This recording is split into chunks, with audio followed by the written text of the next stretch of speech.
नमस्कार। आज हम बात कर रहे हैं जलियांवाला बाग नरसंहार पर। हमारे पास कुछ ऐतिहासिक दस्तावेज हैं, कुछ लेख हैं और इनके जरिए हम कोशिश करेंगे समझने की कि 13 अप्रैल 1919 को अमृतसर में असल में हुआ क्या था, इसके पीछे कारण क्या थे और फिर इस घटना ने भारत के इतिहास को कैसे किस तरह से प्रभावित किया। हाँ बिल्कुल, ये एक ऐसी घटना है जिसने ना सिर्फ ब्रिटिश राज पर भरोसे को पूरी तरह से तोड़ दिया, बल्कि इसने भारत की स्वतंत्रता संग्राम की दिशा ही बदल दी, कह सकते हैं। हाँ, आज भी अगर आप जलियांवाला बाग जाएं तो दीवारों पर गोलियों के निशान दिखते हैं। वो उस दिन की भयावहता की गवाही देते हैं। चलिए इस पर थोड़ी गहराई से बात करते हैं। तो शुरुआत करते हैं उस माहौल से। बैकग्राउंड क्या था? प्रथम विश्व युद्ध खत्म हुआ था। भारत में उम्मीदें थीं कि शायद अब स्वशासन मिलेगा, कुछ अधिकार मिलेंगे। पर हुआ क्या? मार्च 1919 में ब्रिटिश सरकार ले आई रॉलेट एक्ट। जी, और ये कानून इसने तो अधिकारियों को बिना किसी मुकदमे के, सिर्फ शक के आधार पर किसी को भी गिरफ्तार करने और हिरासत में रखने का पूरा अधिकार दे दिया। जी। अब सोचिए इससे पूरे देश में कितना गुस्सा फैला होगा, जबरदस्त अशांति फैल गई। और अमृतसर में तो स्थिति शायद और भी ज्यादा बिगड़ गई, जब अप्रैल की शुरुआत में दो बहुत लोकप्रिय राष्ट्रवादी नेता थे। हाँ, डॉक्टर सैफुद्दीन किचलू और डॉक्टर सत्यपाल जी, उनको गिरफ्तार कर लिया गया। हाँ, और उनकी गिरफ्तारी के विरोध में फिर प्रदर्शन हुए, लोग सड़कों पर उतरे। फिर 10 अप्रैल को पुलिस ने शांतिपूर्ण प्रदर्शनकारियों पर गोली चला दी, जिसके बाद भीड़ थोड़ी हिंसक हुई और फिर ब्रिगेडियर जनरल रेजिनॉल्ड डायर उसने शहर में मार्शल लॉ लगा दिया, यानी सारे नागरिक अधिकार खत्म। हाँ, मार्शल लॉ। तो इसने सीधे सीधे टकराव का एक तरह से मंच तैयार कर दिया। बिल्कुल। फिर आया 13 अप्रैल 1919, बैसाखी का दिन था। जी। हजारों लोग जलियांवाला बाग में इकट्ठा हुए थे। अब ये बाग जो था चारों तरफ से घिरा हुआ था, निकलने का रास्ता बहुत संकरा। हाँ, और कई लोग तो आसपास के गांवों से आए थे त्योहार मनाने।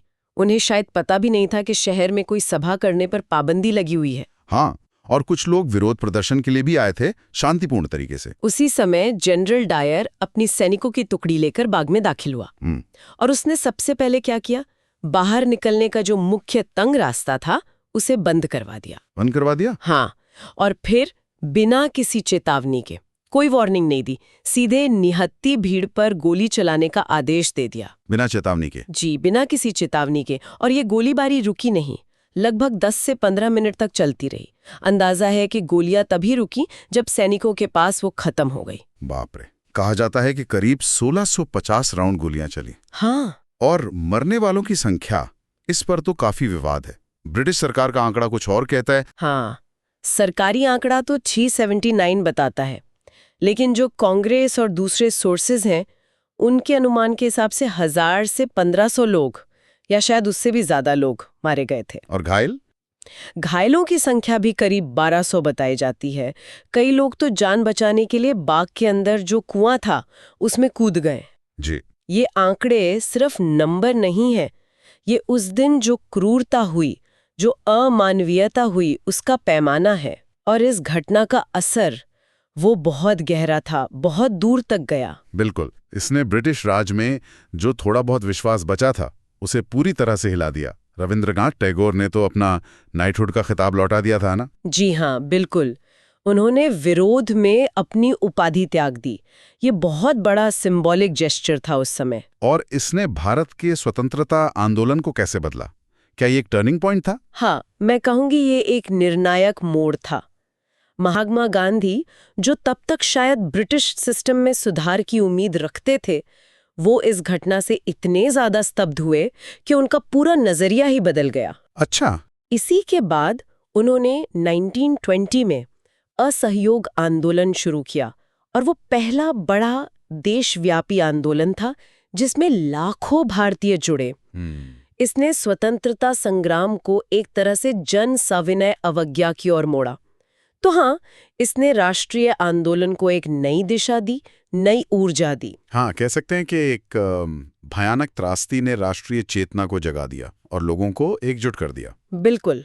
तो संक्षेप में कहें तो जलियांवाला बाग सिर्फ औपनिवेशिक शासन की क्रूरता का एक भयानक प्रतीक नहीं है, हाँ, बल्कि ये भारत की स्वतंत्रता की राह में एक शक्तिशाली उत्प्रेरक, एक कैटलिस्ट भी साबित हुआ। बिल्कुल। इसने आजादी की लड़ाई को तेज किया। बिल्कुल सही। और अंत में शायद एक विचारणीय प्रश्न ये है कि इतिहास की ये जो दर्दनाक घटनाएं हैं, ये हमें आज भी क्या सिखा सकती हैं?